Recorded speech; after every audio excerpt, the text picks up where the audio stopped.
15 degrees from side to side. The unequal width of the arcades and the angle of the chewing surface require the horse to chew sideways and only on one side of the jaw at a time. Because the horses are always erupting and wearing down their teeth, sharp points are created on the outer edge of the upper cheek teeth and the inner edge of the lower cheek teeth. The chewing cycle begins with the mandible in the neutral or centered position. The mandible moves down, laterally, and slightly forward. This is called the opening phase. As the mandible moves back medially, the cheek teeth make contact and food is sheared into small pieces between the teeth. The cheek teeth remain in contact until the incisors touch. This is called the closing stroke. The last phase of the chewing cycle is the power stroke.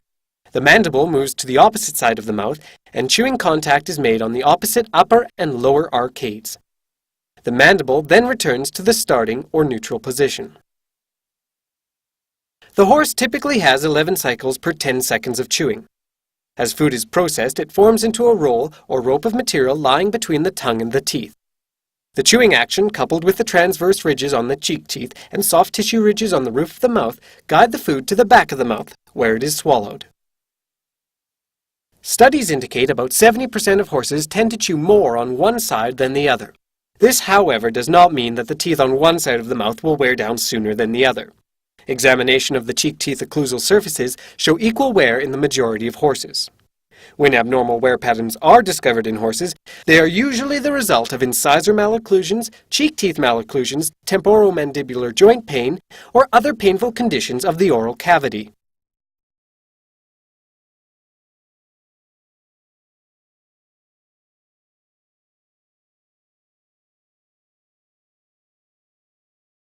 Healthy adult horses benefit from undergoing annual dental examinations in order to detect the presence of sharp molar points, malocclusions, and periodontal disease.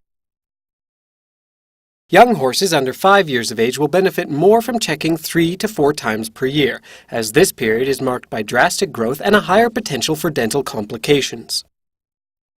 Horses over the age of 20 should be checked once or twice annually. Although these older horses may not require much floating, abnormalities of wear that develop from teeth becoming smooth, loose teeth requiring extraction, and periodontal disease are much more common at this age. For top-level show horses, a dental examination should be performed twice annually throughout their career, or sooner if there are signs of oral pain. As with examinations, the frequency of floating teeth changes with age and use. Young horses often need floating only twice a year. Horses from the age of 10 to 12 may only require floating annually, while horses over 20 often require very little floating to be performed. A good dental examination requires a full mouth speculum, a light, a large intraoral mirror, and sometimes sedation. A head support may be used by some practitioners, but is not essential for a thorough examination. All teeth should be examined visually and palpated by hand. The incisors should be examined prior to the placement of the speculum.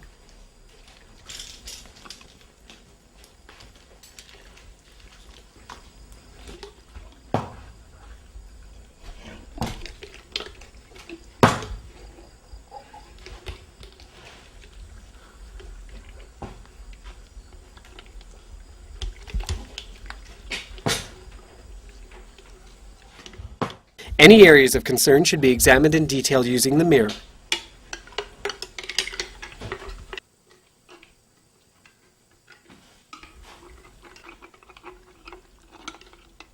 And all abnormalities should be recorded on a dental chart.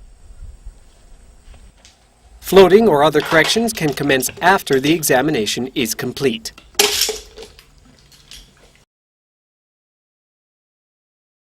Common dental abnormalities in horses under age 5 include retained incisor or premolar caps,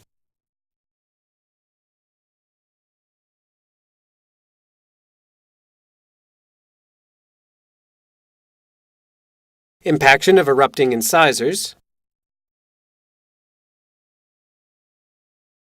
malocclusion from cap retention,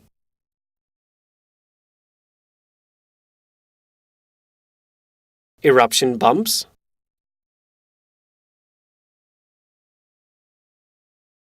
unerupted wolf teeth,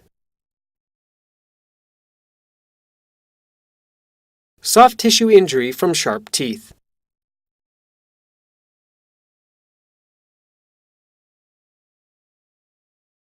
Common dental abnormalities in adults include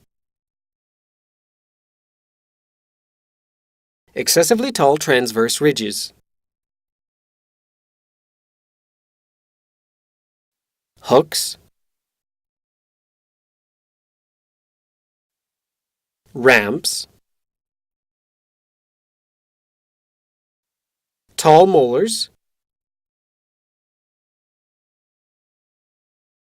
wave or step mouth,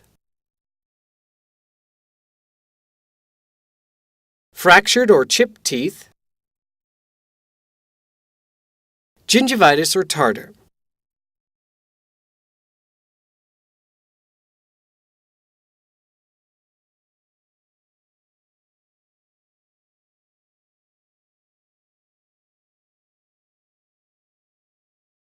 These abnormalities may cause the following signs relating to performance or eating: resists turns, head tossing or shaking, unexplained subtle lameness, mouthing or chewing the bit, head tilt while ridden or lunged, sticks tongue out of mouth or over bit, resists bridling, refuses to maintain frame or vertical head carriage, cheeks sensitive to touch, dribbles grain, fills mouth with hay before eating grain, excessive salivation, foul odor from the mouth, head tilt while eating.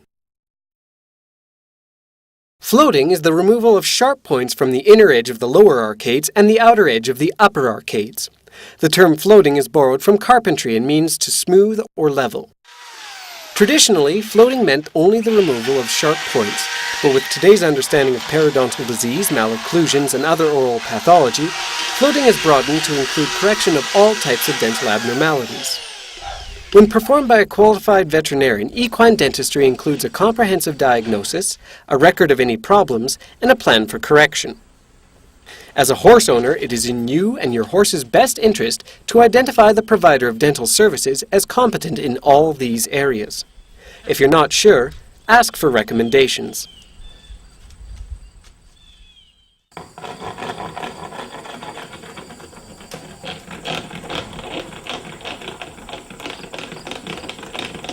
Traditionally, floating has been done with hand tools.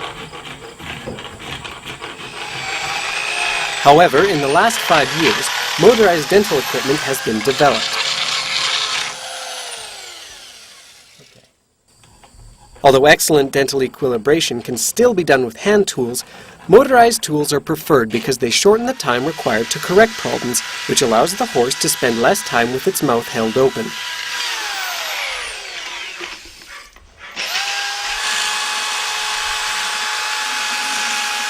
In the hands of an experienced veterinarian, motorized tools are very safe.